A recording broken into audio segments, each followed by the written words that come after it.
Happy Friday. Welcome to My Amazon Guys weekly Q&A session where I, your host, Stephen Pope, answer your Amazon questions. It's my pleasure, and we usually get about 150 to 200 questions every Friday. We'll prioritize those that have joined us as a member. Hit that join button on the YouTube channel. And if you're joining us in the replay, don't forget, write a comment on the channel. We come back and answer those questions as well. So super excited to talk to you today. We're going to jump into our super sticker donators first. Karen had a couple of questions today. Let's see if I can find Karen's first one. And thanks for the tip or reminder to mute Slack notifications. Zeke, I got that one on lock today. Appreciate that. Karen, I don't see your first part of this question. My ASIN was out of stock from mid-December to early February. Does Amazon have some hidden algorithm where once an out of stock is back in stock, its ability to rank is suppressed or penalized? So Karen, they're not penalizing it per se, but as far as Amazon's concerned, if you run out of stock, this item is not as important as an item that will stay in stock. Because if you think about it, Amazon has propensity to focus on items that they know will permanently, in perpetuity, continuously add value to their bottom line. And the best way to do that is don't go out of stock. And so for those that saw me on Empire Flippers a couple days ago, I said the number one rule of Amazon selling is don't go out of stock. And the number two rule is like rule number one, don't go out of stock. It's that important. So if you go out of stock, this will cause a lot of damage to the rankings. Now, oddly enough, I had a new client that signed up with me today in the clothing category, and I actually told them on the call right before they signed with us that they should actually plan on going out of stock. And so there are certain exceptions to everything we talk about, and that's because in the case of clothing, it's better to be breadth over depth. That is lots of SKUs with low amounts of stock versus few SKUs with lots of stock. And the reason that works in certain categories but not others is because in trend setting categories or clothing related items where there's fashion trends and seasonal stuff, you don't want to be left with a lot of dead stock. And so things come in waves. You also don't know if your design is going to be a winner or not. You got to play that out quite a bit.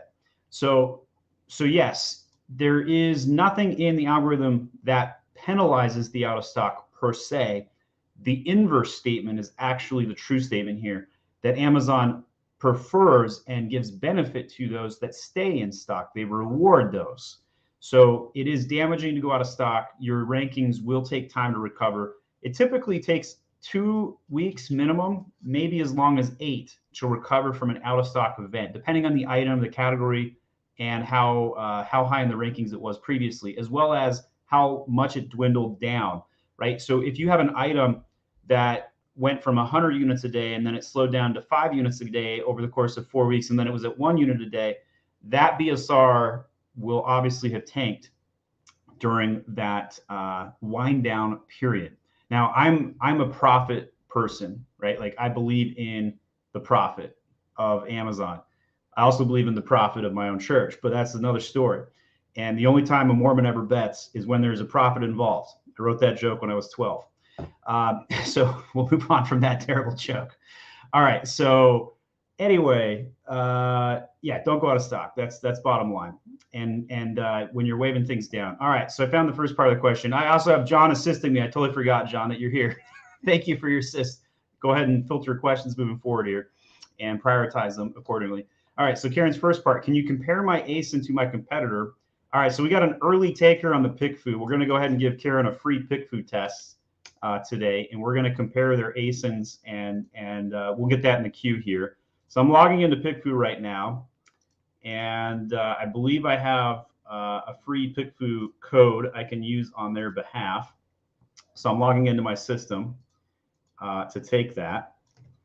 All right, so let's go over into PickFu. We're going to share my screen here, and we're going to show you how we set up a PickFu test. So by the way, what we're doing is doing an A/B test to show how to run an A/B test on this platform. If you want to try this out yourself, go to pickfu.com/myamazonguy, and you'll see that there's a 50% off coupon available for you to do so.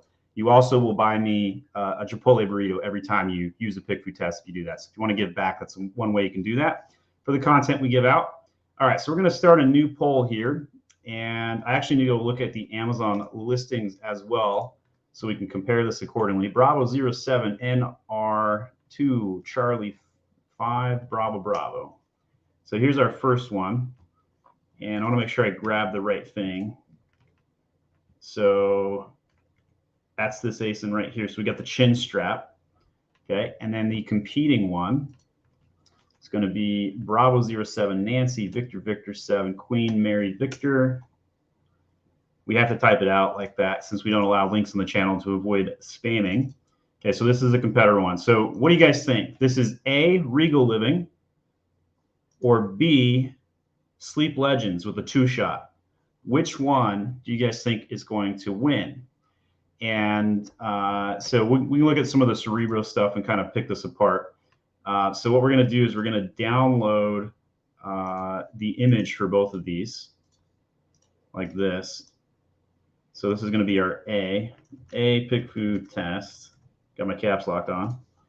And then this is going to be our B PickFu test. And we're going to go into the platform. We're going to start one from scratch. Which product are you more likely to click on is one of my favorite questions. Sometimes we'll ask, which image do you like best and why? Stuff like that. Depends on what you're trying to get out of it. But in this case, we're going to go with click on. I think that's the best question to ask. And B version PickFu test. So let's make sure I set this up correctly. A, B, I think we're good to go there. We're going to hit next step, general audience.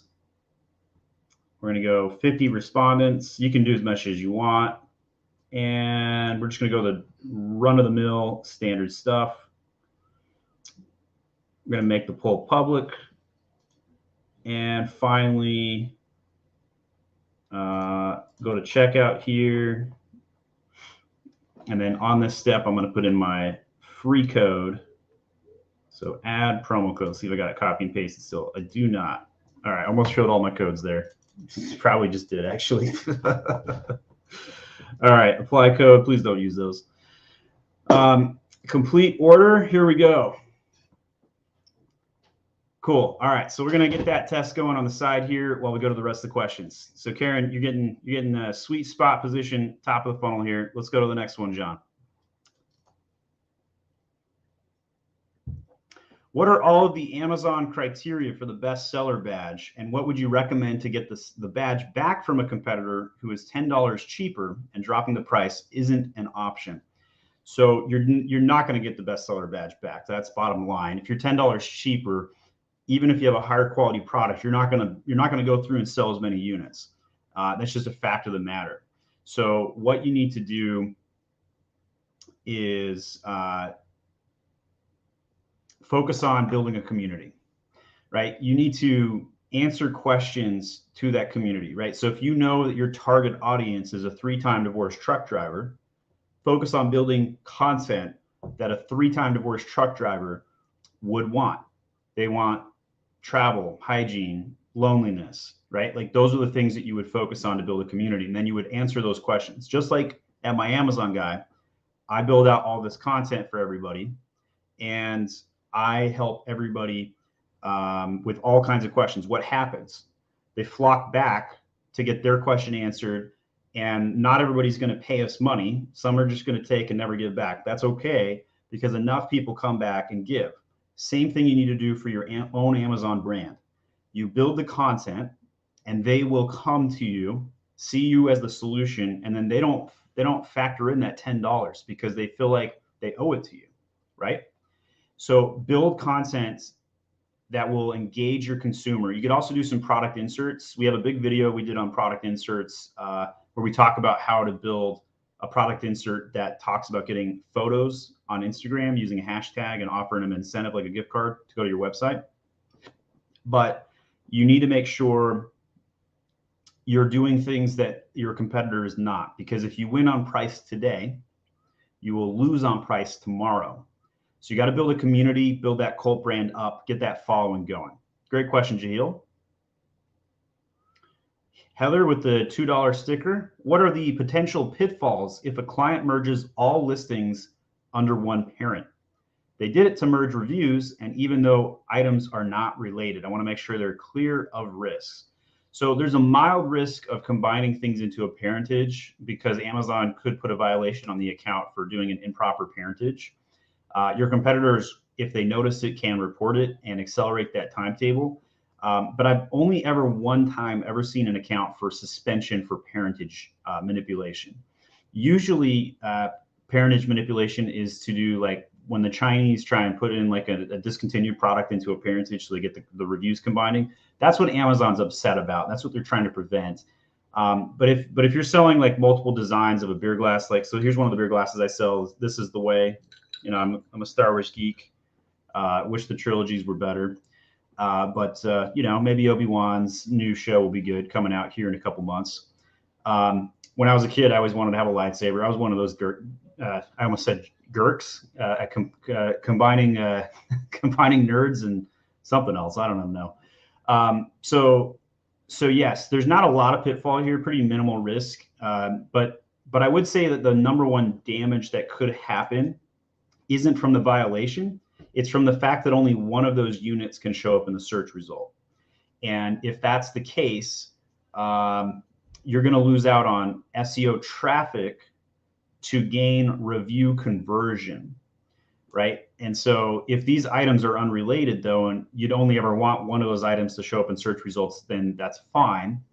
And I don't know if I'm doing this justice when I explain it verbally. So let me kind of demonstrate that a little bit. So if this item right here was parented with this item and we typed in the search result for chin strap and both these items came up, if they were parented together, only one of them would show up, even though it's a variation. So this is the one time or case that you wouldn't want to parent items together because you could show up in both slot 1 and 2. But if the variation is so different that there's no way you'd rank high on the same keyword, then parenting them together is almost a given, almost like you want that to happen.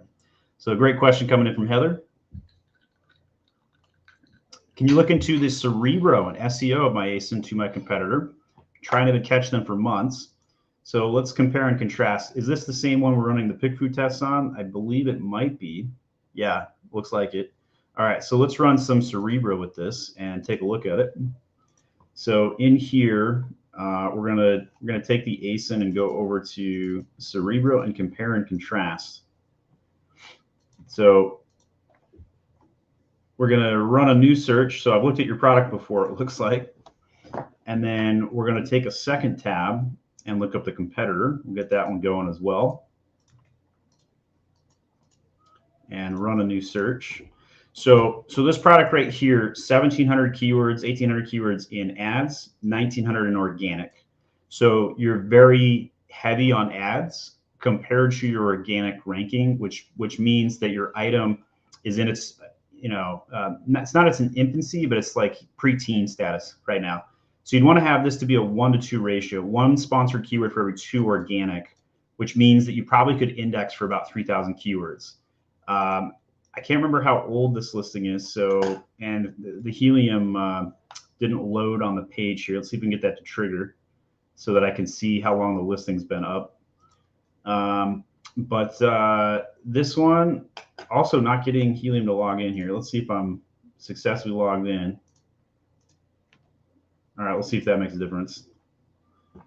I really dislike Helium 10's multi-user UI. I think it's garbage, even though I'm a big Helium 10 fan. And we just showcased why it's garbage, because then I have to click buttons to do basic things. So these guys have been around since 2019. They've been in the top 10,000. They're obviously a winner. So let's do the same thing on yours and look at the history on this one as well. And go to the all-time. So your item has never been above 40,000. You also might have had a stock out issue twice, 3 times in the last year. So there's obviously a big difference. You also have a 3.5 star average compared to 3.5 star on theirs as well. $15, $15. guessing pretty same item all around. So they're dominating you by a long shot. So your item 1800, their item also right in the same line, but 374. So I wonder if their index matriculation is better. So 50 keywords in the top 3, 50 keywords in the top 11. So ultimately they're converting better. That's the story here. They have a stronger conversion than you because everything else is equal. The only difference is that they're converting better, and that means that they're ranking higher. So they're getting a ton of organic sales coming in from that, and that helps them out. So as we scroll down, we look at the A+ content. Not enough copy in here on their listing. Lots of copy in yours, but theirs is converting better. You even have the brand store. For those that don't know, brand story is an extra module above A+ content. See how Regal Living did it here? Looks pretty good, doesn't it? All right, so let's go to the next question while we wait for some of that PickFu to come in to finish talking about the conversion issue for Karen. It's almost done already. Ophir, thank you for the super sticker. To the esteemed Oracle of Amazon, Stephen Pope, can you ship products LTL to Amazon without placing them in reshipping boxes and instead add the FBA label quantity 1 to the product packaging? Yes, you can. But keep in mind, hot sauce story. So I paid Amazon to do the prep work for this bottle, right? I shipped it in bulk to Amazon, put it in the bubble wrap, and then they stuck it in padded envelopes and shipped it out to the consumer. So if your item has prone for damages, proceed with caution here, Ophir. Let's go to part 2. If yes, would Amazon then open the package and try and scan the FNSKU code on inside the packaging, meaning we would then place the FNSKU on the packaging itself? Yes, you would not want the FNSKU on the case. If you ship in uncased items, you'd put it straight onto the item. If they're cased and you ship an LTL without putting the shipping label on, that's a scary thing to do. I don't recommend that. And the reason for that is if one of the boxes falls off the pallet, it's gone. And there's no scanning or tracking. So if you want to be lazy with LTL shipments, proceed with caution. If you don't print out the UPS label, the LTL label, and slap it on the cases. If you're saran wrapping, I don't know, let's say 2,000 units with no cases, you don't want to put on the shipping labels, you might be able to get away with it. I've done it. But if stuff falls off, you're not going to get reimbursed for it. So that's the risk that you take. Let's go to part 3. The pallet is stacked with standalone products, which is what I suspected, each that have FBA label stating quantity 1, not products packed together in reshipping boxes that would, for example, have multiple units in that box. So if I think you can get away with what you're describing. There's some risks, but it also might be cheaper than the labor. Like whenever I'm trying to make a business decision, and a business decision, that's kind of like my code word for, hey, this isn't quite a perfect fit either way. It could go either direction. So what does the business want to do in this scenario? If the labor costs are higher than the potential risk of losing items, then obviously the decision becomes easy. You take the risk. And that's kind of what I'm thinking here, because if you have that much stacked product on a pallet here, that can make a very big difference. Great question, Ophir. I think go ahead and proceed with caution and you'll be good. SC Trojan, is there any requirements by Amazon for claiming your product is organic? Supplier A is sourcing a component from supplier B, who has the USDA organic cert. However, I buy from supplier A. I actually don't know the answer to this question. If anybody knows how to get the organic certification, what I suspect is that there's not an organic attribute inside of Amazon. To my knowledge, there isn't anyway. I could be wrong on that. But inside of like the FDA requirements, there's obviously organic certifications. And so you might have to ask supplier B to get the organic cert from supplier A and pass it through to you. That's probably what I would suspect would happen here. If anybody has any ideas for SC Trojan on this question, feel free to add it in the comments. We always want to help each other in the community. Jeffrey Vallon, good to see you again. On restock inventory page, the total days of supply column, recommended ship date column, and recommended quantity don't seem to align too well. No, they do not. Inventory forecasting has been completely broken for the past 2 years. There is no program out there that solves all of the constraints.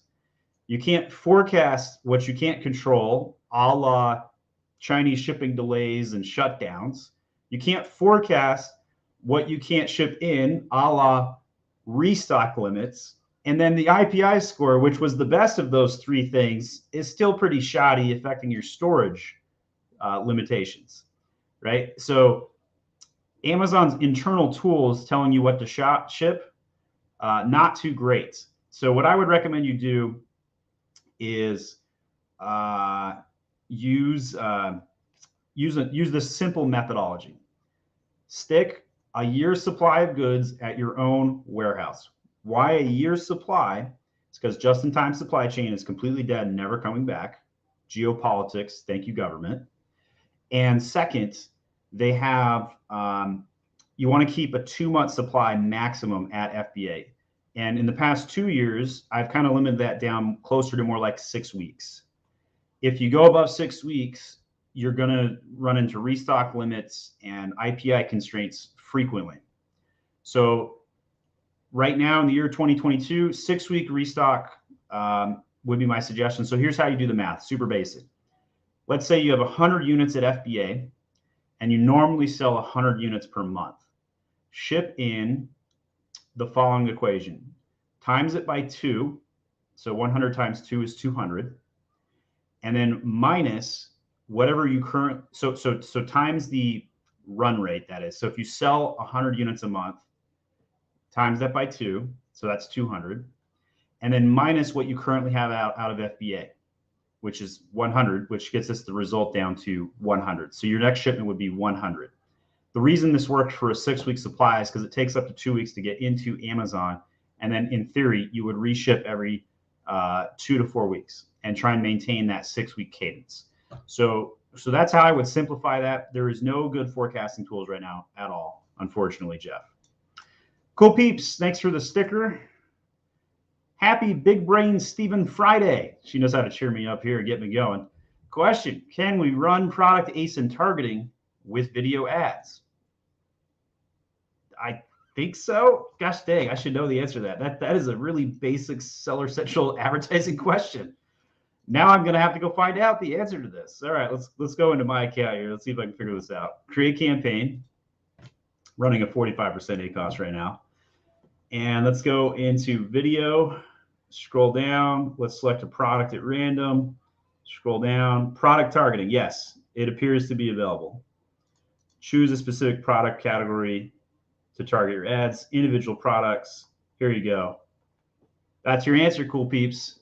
So I thought the answer was yes, and it was yes, but I'm embarrassed that I didn't know for 100% certainty on this one. But yes, that's the answer. You're good to go there.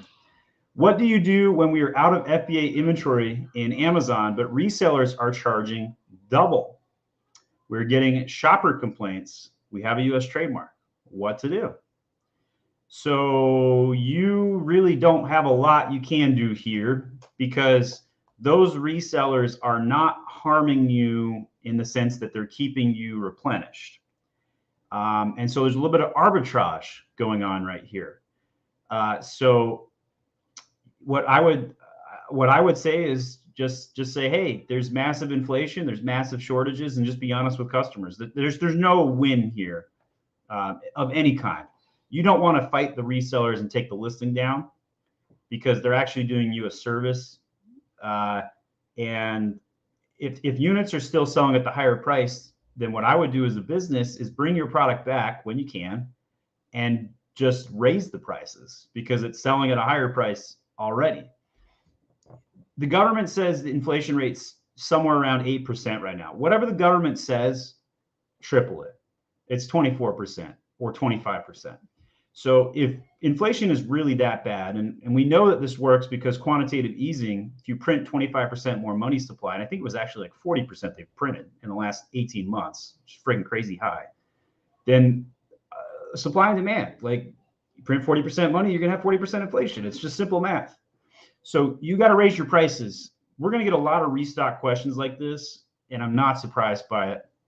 All right, so we're going to go now over to PickFu here, and we're going to do the results. So the A version was one on the left. This was Karen's product, and the B version one on the right. And you can see here definitively 68 to 32 on the percentages that the B version was the one to win. So not sure if any of you guys voted in chat to see which one you thought was going to win, but B was a landslide. If we go down to the feedback, tells them what the product looks like at other angles. So let's do Control F for the word angle and see how many people said angle. 11 people. 11 people used the word angle. That shows you how important that is, Karen. So clearly you need to switch over to that format. No doubt about it. Option B is confusing. I wouldn't know it's for sleeping. So yeah, that's a good point. Interesting. You get the context of the sleeping. I like that you can see both angles. Shows me more of a fits, back end shot. So clearly people want to know more information in a main image. Choose A because I'm not sure this product is used, and sleeping gives me more clues than B. They weren't the target audience.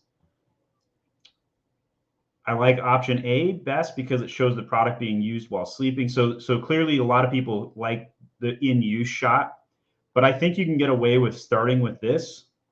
And when we go to the landing page, show them this shot in the secondary images, right? And so you already have this contextual clue here. So get them to the listing. You just got the 6832 showing that it's more important to get them to the listing to start with, which is why I like to use these PickFu tests to give us that sort of indication. It settles the debate of what the main image should be because it's a general audience. General audience, get them to the listing. Once you're on the listing, show them in the in use, right? Like these are really great photography, by the way. And it looks pretty good. All right, so if you guys want to use PickFu, it's go to pickfu.com/myamazonguy. We'll help you out with that. I do want to take just a quick moment to talk about 2022 being the year of the intern. We are going to be releasing what we're calling Mag School, My Amazon Guy School, to the public here in about a week. And we have built an education system on everything you need to do to learn how to run PPC, SEO, design, all of the account management feats, all of the catalog troubleshooting topics. We're going to give all this information away for free. We're going to charge $10 per test. There's going to be 4 or 5 certificates you can get. And then we're hoping that the following that we have, people will then put these certificates on their own LinkedIn to try and help them get jobs with us, help them get jobs at other locations. Kind of like Google does a Google Analytics certificate, we're going to be offering Mag School certificates in PPC, SEO, design, catalog, and account management. And so I was just looking at the final results of that today, and I passed my own SEO certificate. So congratulations to myself for being able to pass it. I'll show you the cool certificate here. So yeah, congratulations, Stephen Pope. You have passed the certificate of completion for the SEO course. So we're going to be giving these out, and you're going to be able to get a ton of great information. We hope all of our competing agencies enroll their own employees in this so that they get training as well. And the reason we're doing this is because we feel like there's about 50,000 people short Amazon experts in the space. And the only way we're going to solve this problem is if we educate everybody together. And so we, if you've read the book, Good to Great, I feel like I have a great company. And our hedgehog, which allows us to be a great company, is education. We are the #1 educators in the space. We can teach somebody with no Amazon experience and turn them into an Amazon expert faster than any other source. So big plug today. If you want to, work for My Amazon Guy, send your resume over to jobs at My Amazon Guy. We'll give you a culture index survey that does knock out quite a few people in our process. Don't be surprised if we don't reach out for an interview if that knocks you out. But we absolutely love doing what we're doing. We're super passionate about Amazon. I did hear that some of the aggregators have started layoffs and hiring pauses. And so even the top dogs are starting some layoffs. So if that's you, if you've been laid off by one of the aggregators, we want to talk to you. All right, we'll get back into the questions here. We're eating lunch, watching on my phone. This is my wife. Hunter says, wow, Daddy knows all of the answers, Bruce says, but does he know how to open a coconut? Wow, great questions coming in from the audience on that. Take a knife to it, I guess. All right, Trace, thank you for the sticker here. I don't sell on eBay, but have found my trademark products on there being drop shipped for much more money. Should I stop this? Do it myself? Does Amazon allow me to drop ship for them? Will they know? This is really a non-issue. You really shouldn't concern yourself. eBay is a pretty weak platform these days, usually 2 to 5% of your sales, usually closer to the 2 for most categories. I actually used to work at appmix.com, the #1 seller on eBay in the world in terms of gross sales. We sold bullion on the platform, so it's a low margin business. We're talking 1 to 3% margin business. So it's a huge commodity item, and eBay gave them commission breaks. Amazon won't, which is weird. Amazon should definitely adopt gold and silver. Huge mark for that. Anyway, so there is a way to file IP infringement claims on eBay, and we do have a video and a full guide we released on that. So feel free to check that out. But honestly, it's not worth your time. It's just not worth it. It's whack-a-mole over there. On Amazon, it's totally worth defending your own listing. Why? Because they steal your buy box with unauthorized selling. But on eBay, really no impact. It's really nothing to worry about. When you see Amazon selling your product used with minor defect, what does that mean? And do you get paid the same? So Amazon damages your items in the warehouse.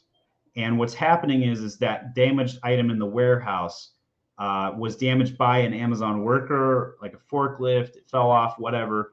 And they repackage it, or they sell it with a scoff. They sell it with the packaging open, whatever. And they're going to sell it at a discount. They actually already paid you for that item, and then they're selling it themselves. So you're paid for that item as if it's sold on the platform already, and then they try and sell it to get some trash to cash back. Some products this is terrible for, right? Obviously, medical related, health related items. Nobody wants to buy a minor defect.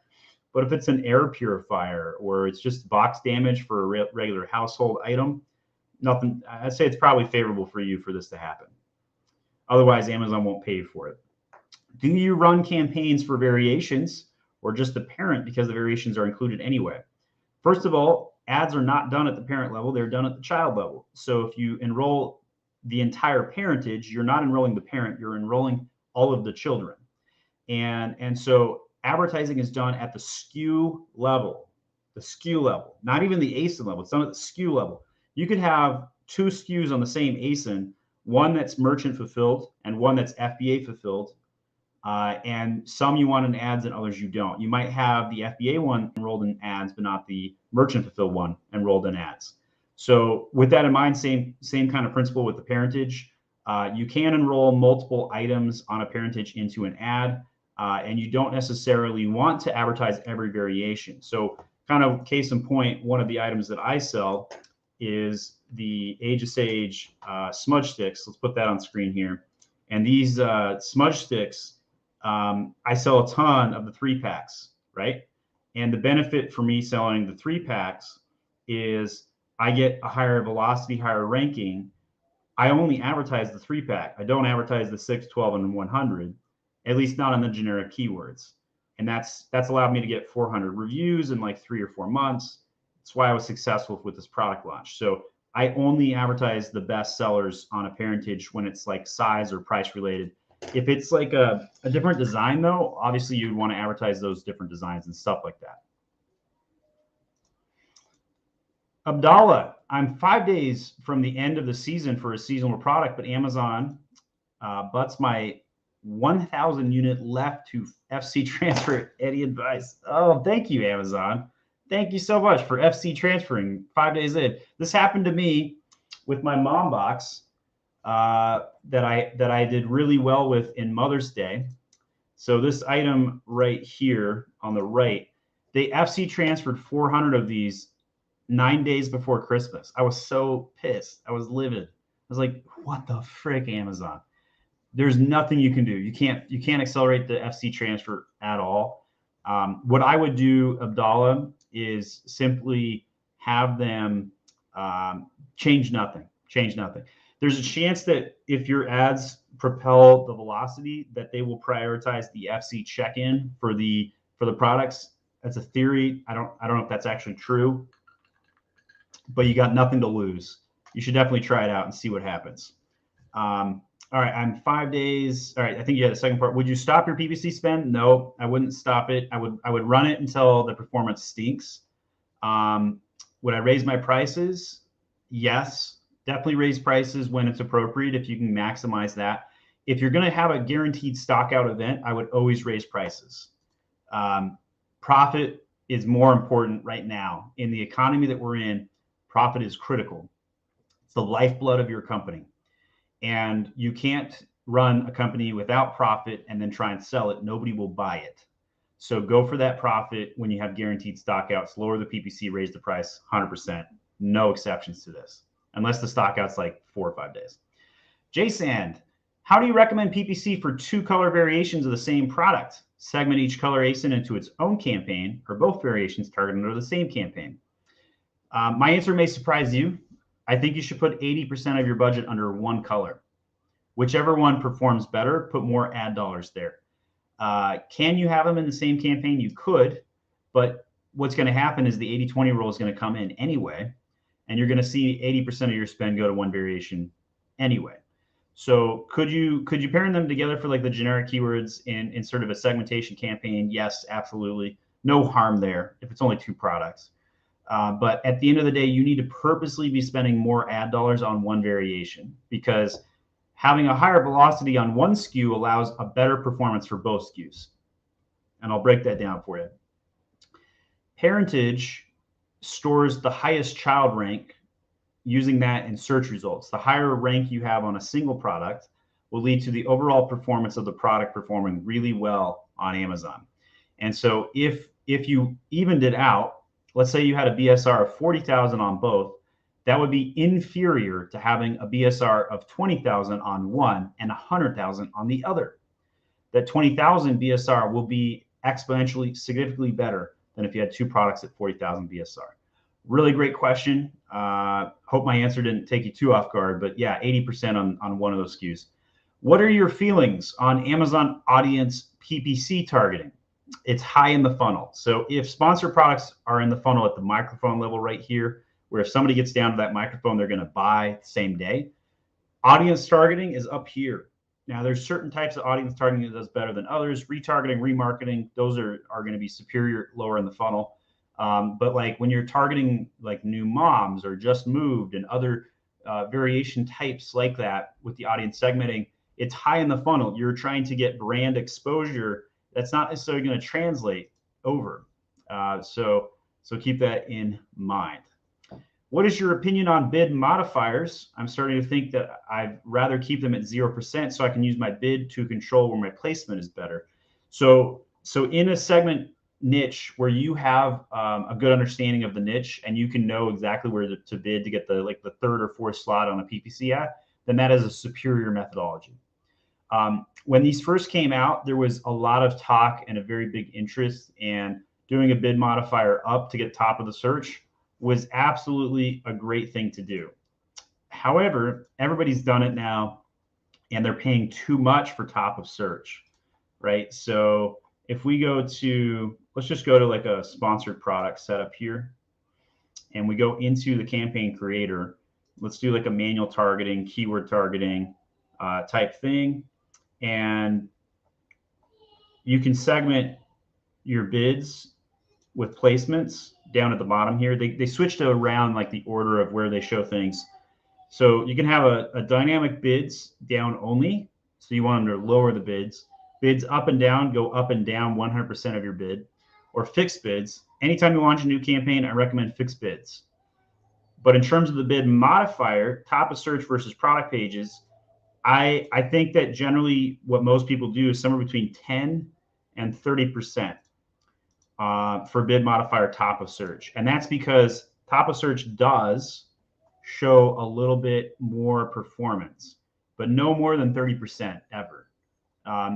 There's always an exception to every PPC statement I ever make, but in general, you wouldn't want to do more than 30% here. 20 is probably the safe bet. 10 to 30 is the range. And if you can control your bids and show where you want to show, you're way better off. But the more sophisticated the category, the more likely you'll use one of those bid modifier strategies. Great question, Jason. Is there a way to easy see your day-to-day session and unit per session percentage on a per ASIN SKU basis? I'm using the business reports, but very clunky. So almost any profit tracking software right now can handle that for you. I honestly just use Helium 10s. I'm a big fan of Helium 10, and if you use promo code MyAmazonGuy50, you can get 50% off of that. We have all of our employees using Helium 10 right now, and it's a great piece of software. Notice how they do track profits here, and that's why you want to do that. So I'll put in the chat a link to this landing page. You can check out some of the things that we like about Helium, but being able to track that day-to-day session count, that day-to-day profit, they can actually email you a report every single day to give you that answer. And so there's a lot of videos where we show like some of these tools, what to use and why we like them. Give that a whirl, check it out. Let me know what you think. Diamond Tiger, you did photos yourself or did you find someone to take photos? I found that photography takes a lot of cost, especially for a new product, has not been proven worth continuing.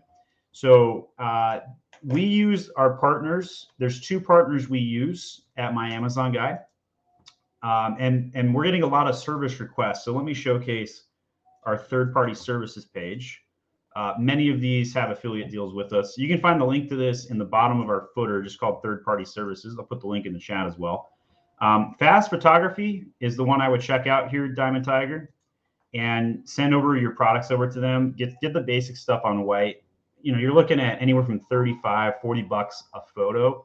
It's cost effective, it's fast, it's easy, you get it done, it's high quality, you don't have to look back, right? When I first started out, I tried to take photography of wine glasses, and oh my gosh, that was extraordinarily difficult with the image fractions. We also have a partner with Products on White Photography out of Chicago, and they went on the podcast with me and talked about how you know, sophisticated photography has gotten and all the lighting and stuff like that. So yeah, you know, do your own photos if you're bootstrapping, don't get me wrong, but at 40 bucks to get a good main image shot pays dividends, right? Like we're using PickFu 50 bucks a spot to run an A/B test.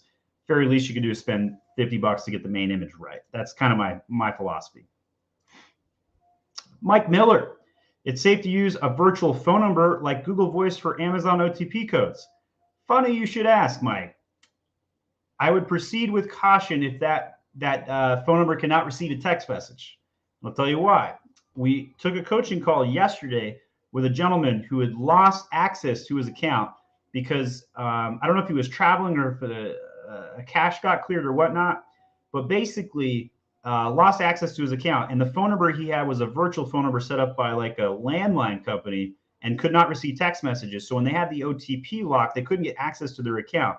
And we've been trying to help them get an OTP reset, which is devastatingly difficult, very, very difficult. So Google Voice, 100% safe. I feel comfortable with that. I've been using Google Voice for OTP for a very lengthy time. However, about 1.5 years ago, they changed it so you couldn't open a new account with a Google Voice number, and they got more sophisticated. And so I would highly encourage you to use a cell phone number for opening an account, but for managing secondary users, Google Voice numbers totally check out. If any of you guys ever run into a challenge, you can't solve it yourself, please consider hiring one of our beautiful Amazon coaches. We'd be happy to help you out and see if we can work something out with you. If you want to just get a free call with one of our sales executives and just check us out and ask a quick question, Sean, right there, available for free. Booker, same day appointments available. Jahil says, piggybacking off my earlier question, it's a shampoo and a conditioner set aimed at anti-thinning hair loss. Basically, because the competition is $10 cheaper, consumers will buy his 100% because of price. So Jahil, are they also selling like a shampoo and conditioner set? If so, I don't think you have a lot to worry about. You can sell a set and outperform. That's not the reason they're going for the other one. If they're selling the exact same sort of item in a set and they are $10 cheaper, then you got to win on branding. Jahil, I would love to see your main image and compare it against your competitor. If you feel comfortable sharing that, feel free to do so in the chat, because there could be a way you could upgrade the packaging to look more premier to justify that $10 price hike. I knew the sauce was coming out when I heard that. Yes, the shipping questions. The hot sauce is on the desk to remind me to not trust Amazon to ship your item in a box. My ASIN is a 2-item set. The sales search volume, nearly all the data and keywords relating to the wooden tool are better compared to the keywords relating to the wooden brush. Hence, the SEO on this ASIN is 90% keywords related to the wood tool. Despite this, PPC keywords which relate to the wooden brush perform better than the keywords which refer to the wooden tool. What to do? Make a second ASIN with the item that performs better and generate more sales. I think that's the obvious play. Other than that, if you are converting better where the market is, listen to your market, listen to your customers, right? The market is telling you to focus here, focus there, make a dedicated listing, redo the designs, focus on that item more that's working. And that's a market opportunity for you. All right, let's go, John, let's go to Nico's question. I'm thinking about giving PixelMe a try to track my FBA ads, Facebook ads. I'm currently using Amazon attribution links to get the brand referral bonus. Do you know if I'll get the bonus with PixelMe links? That is a fantastic question that I'm going to have to tap Carbon 6 for over at PixelMe to answer that question. I was at the Prosper podcast, and I was walking and talking to everybody. I got to say, the tech that impressed me the most while I was there was PixelMe. And they just have a solution to a problem I haven't seen anybody tackle effectively in many years. It's very challenging to track your data between AdWords and push it over into Facebook or Amazon rather, or Facebook to Amazon. So there's a huge opportunity here. And I think if you're going to try Google or Facebook ads, you should absolutely try PixelMe. But I do not know if you'll get the bonus with the PixelMe links. I suspect that you could, because you're using the Amazon attribute program. But there might be a redirect or some technical thing that might not make that work. So we're going to tag the Carbon 6 team to see if they can come in and answer this question for us. We really need to know the answer to that, because that'd be very, very beneficial. So we'll find out and get back to you on that. We can go to the next question.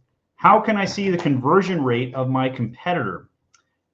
You can, if they're a top 3 competitor on a keyword, you can go to the brand analytics dashboard. It's a little convoluted on how to get there, so I may be able to demonstrate that on the fly. Let's see if I can do it. So inside of brand analytics, I believe they do show some conversion elements. Right here, we see search frequency and click number 1 clicked. So we have a search term like iPhone 13 here, number 1 clicked ASIN right there, right? And you can download reports and see where the click share is going. But I want to say there was a item comparison purchase behavior conversion. So here's one of my items here, right? So here's a Macho soap bar, and here's the item in question right here. So let's view the Amazon page, give you a little bit of better shot of this. So this is my Macho soap box right there. And the data says the number 1 compared ASIN is this one, which is probably my item. Yep, number 1 compared is the other men's soap on my product. Let's see if the number 2 comes up. It's my new, this is my newest item, my Galactic soap box, trying to showcase like good versus evil. But we didn't package the designs quite yet. This is something we need to do, is kind of get like more of a Galactic feel on the box itself. But looks like my A+ content is not even live yet for this. I'm gonna have to ask my team what the status is, because it wasn't live last Friday. Should have been live by now. So we'll find out the answer to that. Cool. So I don't think I saw the conversion rate. I saw click-through on, and I saw search and clicks, but I didn't see the direct answer to your question. If anybody knows if you can see a conversion rate for a particular competitor product, I would be interested to know. And as a follow-up, given the hostility that Amazon has towards other URLs like two-step, do you think Amazon could view PixelMe links in the same way? Is it gray hat? I honestly don't know the answer to this, Nico. I would say it's new enough on the market that the earliest that you would see pushback is probably a year and a half out. I don't think it will be correlated to two-step URL manipulation or anything like that, because you're not trying to game the algorithm. You're just trying to track the consumer. Could there be some terms and services questions? There could be. But if that were to happen, Amazon would shut down the API directly with PixelMe, and that would affect everybody at the same time. So I do think I would risk it with my own brand, bottom line. And I think you could safely test it out without worrying about your own account getting like two-step issues. So I don't think it's gray hat. I just don't know how the tech works enough technically to see how Amazon would view it. But my litmus test is, if Amazon had a problem with something like this, can they shut it down at the API source? And the answer is yes. Therefore, they're going to go to the partner or the tool before they go after the seller. So that's kind of my prediction. It's also not ranking manipulation at all. So I don't see it in the same avenue or vein. Jahil, thank you for the sticker. Yes, they are. Same product with the same active ingredients, ours and theirs. So let's take a quick look at this and see what we can do here. So here's the first one. I think it's this one right here. Let me make sure I type that in right. So yes, it's this one. Perfect. Okay, so here's the first item. Selling it at $40. Original gold label, Purador. Looks pretty good to me, by the way. Let's look at your competitor and go for the second ASIN, Bravo 07, Bravo Henry, Charlie, Bravo 9, Yellow 2.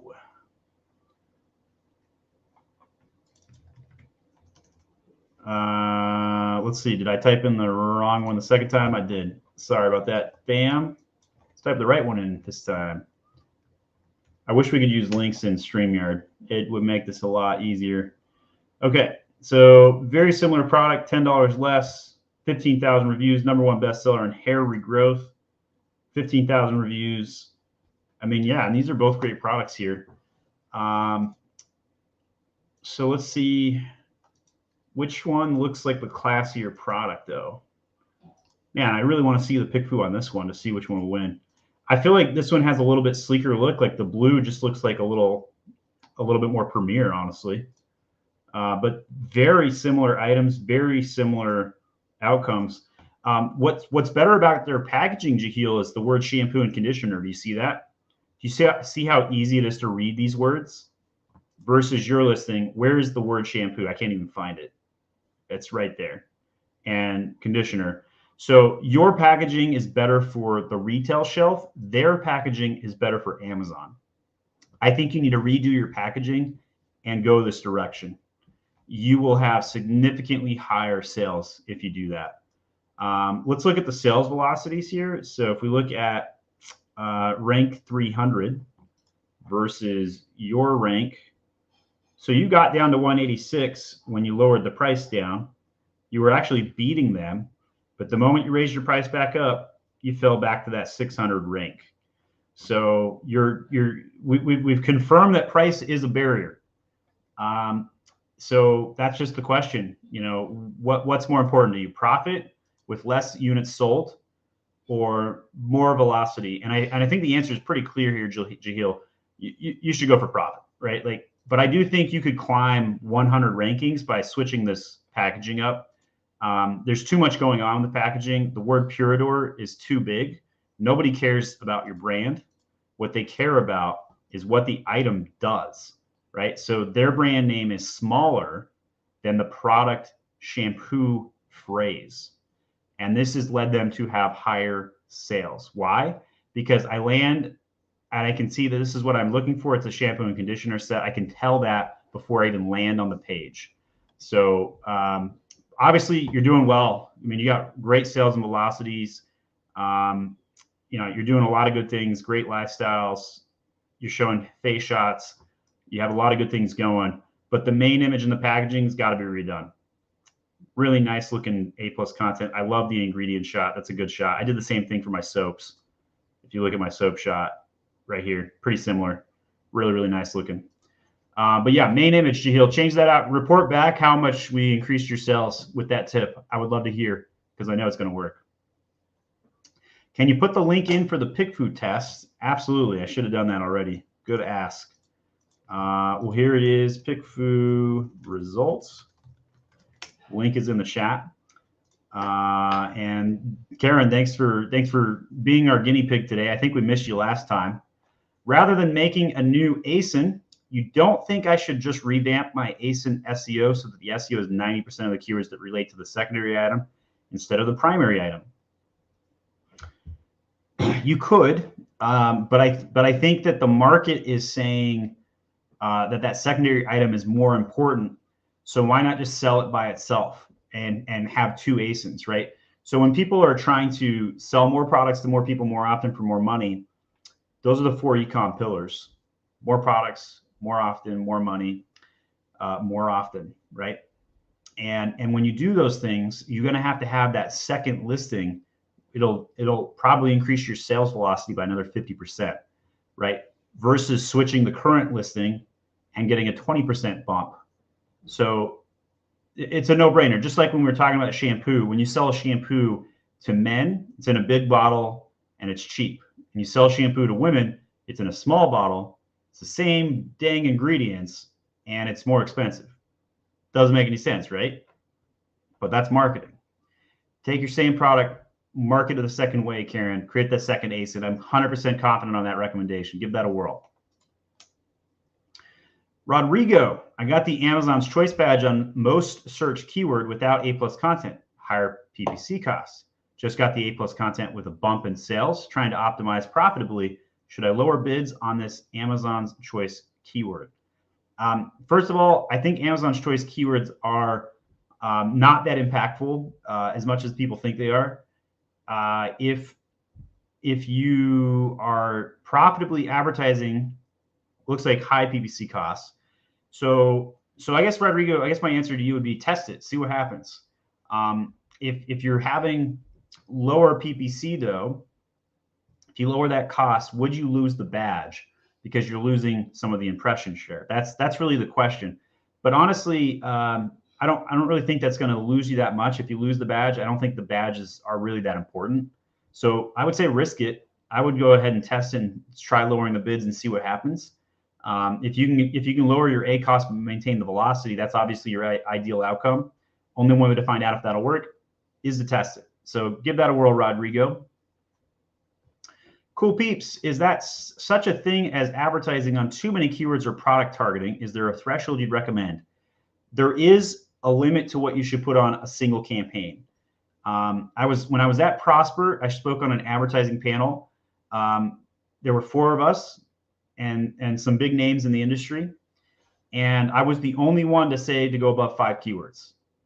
All the other panel was saying no more than 5. And I said anywhere from 1 to 20 is appropriate. And I averaged 5 to 10. And keyword isolation, I think, should be done, like 1 campaign, 1 keyword, but it's not needed in mass. It becomes a headache to manage that sheer volume of campaigns. So what I would do is I would pick 3 or 4 keywords to isolate, but beyond that, go with 5 keyword chunks. 5 to 20, 5 to 10 is usually what you want to go for. But if you have a campaign with 50 keywords today, leave the keywords on there that are doing well, slough off the ones that are not getting impressions, and create new campaigns and test them, because otherwise you're cannibalizing from yourself. Great question. The Reigns of Casamari, I don't know if that's how you say that. I got hit with a patent infringement claim. Oh, these are the worst. These are really tough, really bad. I submitted a letter of non-infringement as requested. Amazon keeps denying my appeal and asking me to attach the letter, which I keep providing. Help, thank you. So So patent infringement ones are significantly harder. This is very likely going to require an attorney. It's very unlikely that you're going to win this without an attorney supporting you. Now, it is possible. I have had clients fight them themselves, but your experience that you just shared is extraordinarily common. And where you submit that, by the way, I would love to, feel free to give me a screenshot of your notice. I haven't dealt with as many patent infringement claims because I usually share them out to attorneys. But if Mr. Rains, if you can, Mr. or Mrs. Rains, that is, if you could send me an email to podcast@myamazonguy.com and just give me a screenshot of what you're facing, I would love to learn a little bit more about this. At My Amazon Guy, we're trademark experts. We're not patent experts. Patents is a totally different set of law, and the amount of documents you have to provide on that and the analysis showing what is patented and what's not is very complicated, very, very complicated work. So I would definitely consider hiring an attorney to get Amazon to respond quicker, because if your item was important and it was selling, you're losing sales. It justifies the attorney cost to expedite some of that result. But if you're having issues with just the portal of the attachment, maybe just from like a housekeeping adjustment, if you did a PDF, maybe try a JPEG. Or try a different way to submit it. If they're claiming the letter's not attached, maybe it's getting clogged in the email text system somehow. I have seen that before, but in terms of troubleshooting this further, I honestly believe you're probably going to need a lawyer to deal with the patent issue, unfortunately. Great. Keep up the great work. Thank you very much. Love the hearts. Basil, do you need to have a used brand name in order to apply for brand registry? Or can I just try and register a name without having ever used it? So we have filed more than 650 trademarks at My Amazon Guy. We're going to continue the legal conversation for a moment. And we have found that as long as you can show the product in use, that is, print out a logo and slap it on a product, the trademark will go through, no problem. However, if you get into a legal dispute at any point in time, keep in mind that if you didn't put it on one of your own items, you could lose the court case. But for most Amazon sellers, they're getting a trademark not because of the legal protection, but because of the brand registry and Amazon protection. So if you want to get a brand name registered and you haven't used it yet, one shortcut you could do is print out a sticker with your brand name and slap it on a lookalike item to submit the specimen to the USPTO. Now, the lawyers out there will not like that analysis, but the business owners out there, this should resonate with you. It's a business decision. It's not ideal. Way better if you manufacture your own product, put your own logo on it. But just to show the product in use to get the specimen submitted, that is a shortcut. And Amazon will accept it. No problems there whatsoever. So feel free to check that out. We've helped over 650 people in the last 2 years get brand registered. Almost, I'd say 99% success rate. The ones that don't go through is when there's like another trademark contesting an opposition that comes up, causes problems. Sometimes there's no way to be 100% perfect on those. But yeah, definitely I would recommend locking in your brand name as soon as you can to protect it. But keep in mind, whatever product you use is going to lock the category of the specimen. So if you're not sure what item you're going to sell, for Amazon purposes, it won't really matter or affect you. You can use brand registry in multiple categories. If you got a chef knife and you want to sell a spoon, that's all right. You can switch categories on brand registry, no problem. The letter comes from my attorney on her letterhead. So you have the attorney already. Great. Glad to hear that. But I do want to see like where it's stuck and see if I can help you further. I'm not sure why it's getting stuck in their system. And I may be able to assist you with a couple of tips there. So I'll look forward to that email. Thanks for that. What's a good 90-day sell-through number to work towards? Is there a general rule of thumb? 2. You want to sell through your item 2x over the 90 days, ideally. Anything below 1.7 will decrease your IPI significantly. 1.8 is kind of the danger zone. 2 is what Amazon is chasing. Great turn rate question from Nico. I haven't answered that one before. Rodrigo, 10 days out to running out of stock, stock to be delayed 15 days later. Should I lower the PPC, raise prices, or both? If you know you're going to be out of stock for 5 days, absolutely. That would be really, really important to help out with that.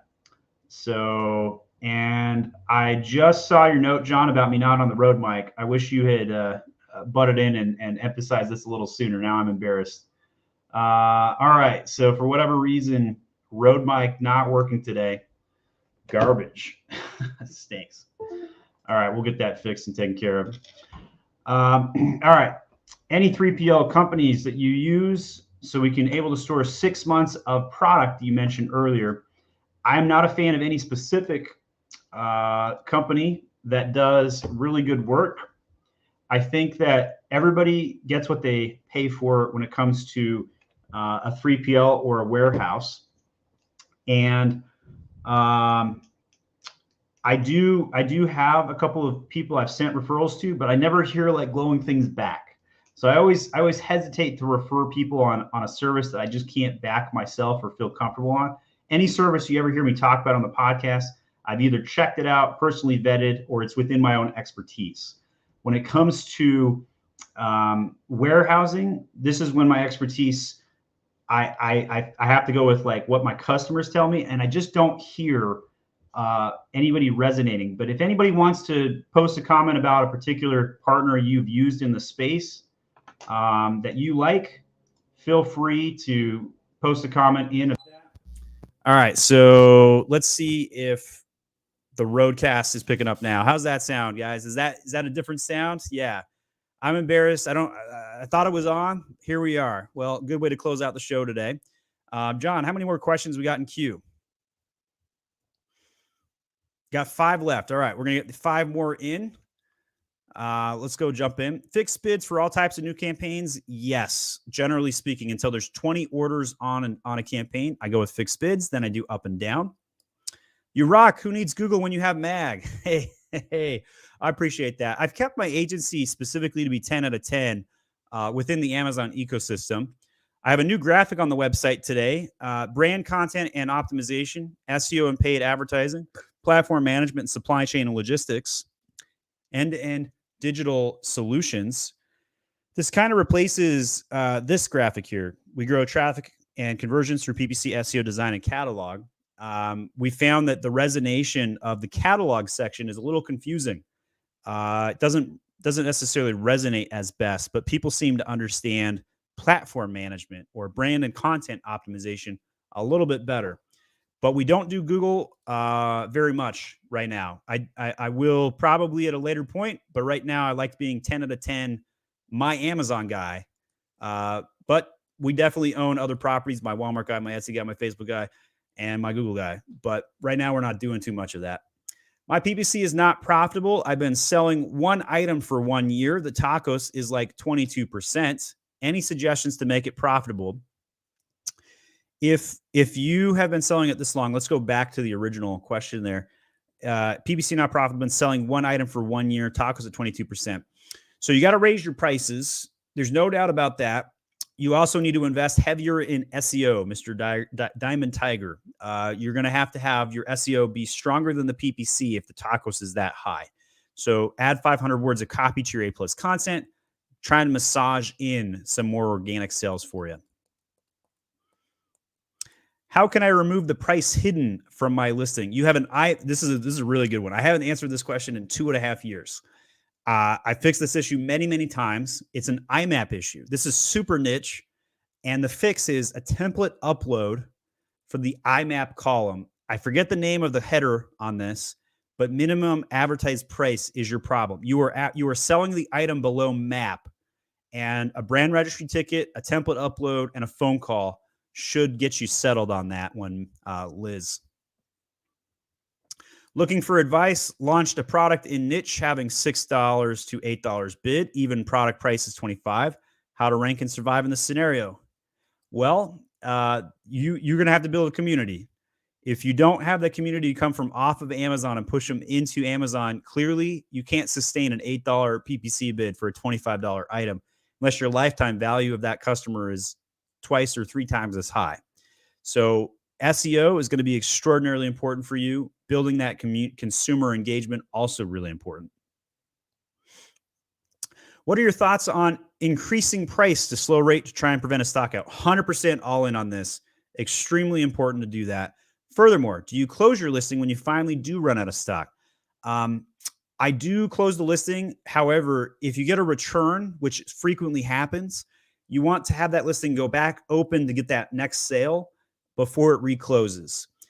So that's the show today. My name is Stephen Pope. I'm the founder of My Amazon Guy. If you like today's show, leave me a comment. Just say one thing that you learned. Maybe you learned something about IMAP, SEO, PPC, whatever it might be, trademark attorney stuff. We'd love to hear from you. Post your comment about your favorite thing you learned today in the comments. Every Friday at noon Eastern Standard Time, I come on to the podcast. Also on Tuesdays, we now have Jason Master Mateo doing a second show. So if you can't wait for Friday, you now have us on Tuesday as well. Same day appointments available if you want to hire My Amazon Guy, either for a coaching call over on the website right there, or you just want to talk to us. We're happy to do so for free. You guys are all a great set of people. I love the Amazon community, and you're the best too, Karen. I appreciate it. We'll see you guys.